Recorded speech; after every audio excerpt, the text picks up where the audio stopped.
안녕하세요. 오산대학교 패션 스타일리스트과 석혜정 교수입니다. 오늘은 의복 구성 두 번째 시간입니다.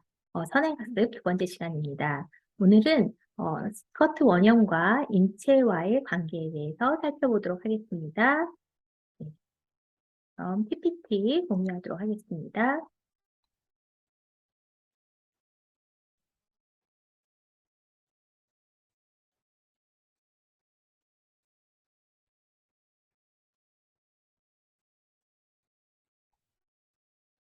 오늘의 학습 목표는 스커트 원형과 인체와의 관계에 대해서 설명할 수 있다입니다.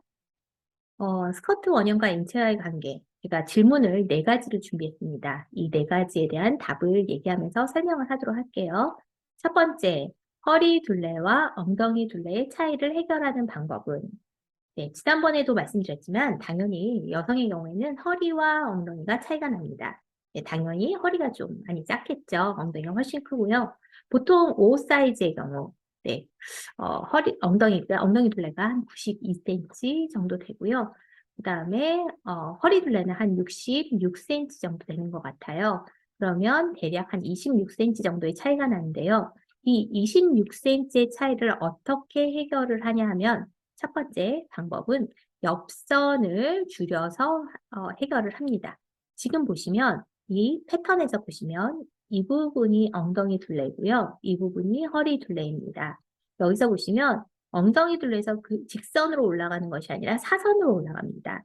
사선이 얼마큼 들어갔나요? 네, 2에서 2.5cm가 들어가 있습니다. 그러면 이 부분이 4분의 1에 해당이 되잖아요. 그러면 결국은 전체적으로 2cm라면 8cm가 들어가는 거고요. 2.5cm라면 10cm가 들어갑니다. 즉, 엉덩이와 허리의 차이를 8에서 10cm 정도를 이 옆선을 들어감으로써 해결이 됩니다. 그러면 네, 이것만 가지고는 좀 부족하겠죠. 네. 왜냐하면 아까 한 26cm 정도 차이가 난다고 했는데요. 이 차이를 또 옆에서 보시면 이 차이를 어떻게 해결하냐면 다트를 가지고 활용을 합니다. 이 옆선에서 해결하는 방법, 그다음에 이렇게 다트에서 해결하는 방법. 그래서 다트를 보통 스커트 원형의 경우에는 4개 또는 8개를 사용하는데요. 이렇게 4개 또는 8개의 다트 분량을 골고루 배분해서 허리와 엉덩이 둘레의 차이를 해결합니다. 그럼 다시 정리를 하자면 허리 둘레와 엉덩이 둘레의 차이는 첫 번째 옆선에서 해결한다. 두 번째 다트에서 해결한다. 이런 방법을 사용하고 있습니다. 그럼 두 번째 질문 한번 볼까요? 네, 두 번째, 다트는 왜 필요할까요? 네, 다트가 필요한 이유는 조금 전에 말씀드렸듯이 엉덩이 둘레와 허리 둘레의 차이를 해결하기 위해서 다트를 만듭니다. 그런데 여기에서 다트는 그것만 가지고 있는, 다트의 어떤 특성이 그것만 있는 건 아니고요. 두 번째, 다트는 또한 입체화시키기 위한 도구입니다. 저희가 지난번에도 말씀드렸지만 인체는 어떤가요? 굉장히 많은 곡면을 가지고 만들어진 입체라고 말씀드렸습니다. 이거에 비해서 원단은 어떤가요? 네, 당연히 평면이죠. 이렇게 평면인 원단을 몸에다가 걸쳐서 입체화 시켜주는 방법 중에 가장 보편적인 방법이 다트입니다. 그래서 다트는 왜 필요할까요? 네, 첫 번째, 허리와 엉덩이 둘레의 차이를 해결하기 위해서, 두 번째, 입체화 시켜주기 위해서. 이런 이유로 다트를 만듭니다.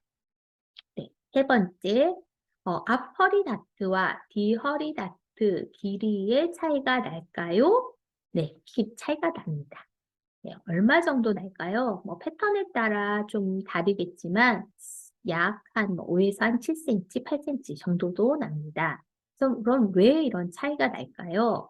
네, 여기서 그림에서 보시면 지금 이 부분이 다트에 해당되는 거거든요. 그래서 보시면 앞 허리 다트가 훨씬 더 짧고요. 뒤 허리 다트가 훨씬 더 깁니다. 이런 현상이 벌어지는 것은 다트 끝은 언제나 가장 높은 곳을 향하고 있습니다. 그러면 우리 하의에서 가장 높은 곳이 어딜까요? 네, 앞판은 가장 높은 곳은 네, 배입니다.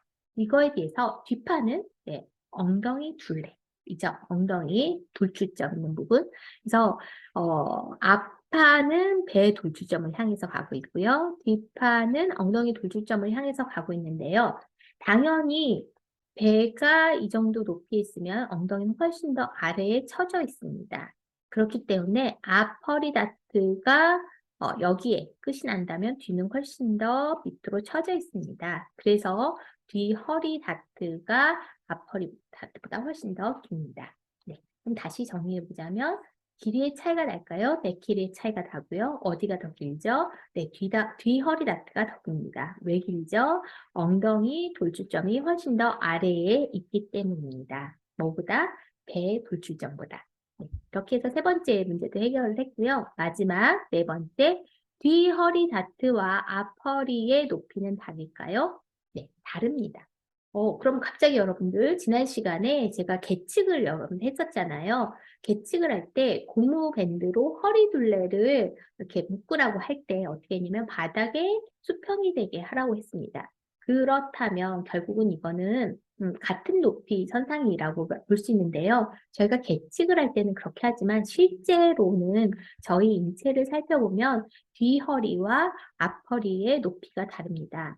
여기서 보시면 조금 뭐 제대로 잘 그려져 있지는 않지만 어쨌든 앞허리가 훨씬 더 높고요. 뒤허리가 좀 낮습니다. 실제로 그런지 한번 본인 한번 나중에 목욕탕 같은 데서 한번 보시면요. 앞허리가 훨씬 더 높고 뒤허리가 좀 낮긴 한데 이게 어느 정도 차이냐면 대략 1cm 정도가 차이가 납니다. 그래서 여기서 패턴에서 보시면 지금 앞허리는 여기에 해당이 되는데요. 뒤허리는 이렇게 1cm 내려와 있습니다. 그래서 실제로 1cm 정도 차이가 나기 때문에 이렇게 뒤허리를 내리고 있습니다. 그래서 마지막 질문, 뒤허리와 앞허리 높이는 다를까요? 네, 다릅니다. 어디가 더 높을까요? 네, 앞허리가 훨씬 더 높고요. 약 2cm 정도의 차이가 납니다. 네, 이렇게 해서 저희가 스커트 원형과 인체와의 관계에 대해서 살펴봤습니다. 저희 수업 시간에는 스커트 원형을 만들어 보도록 할게요. 수업을 하면서 또 인체와 관련된 여러 가지 재미있는 것들에 대해서 제가 또 하나하나 말씀드리는 시간을 갖도록 하겠습니다. 여러분들 즐거운 연휴 보내시고요. 저희는 다음 시간에 만나도록 하겠습니다. 네, 안녕히 계세요.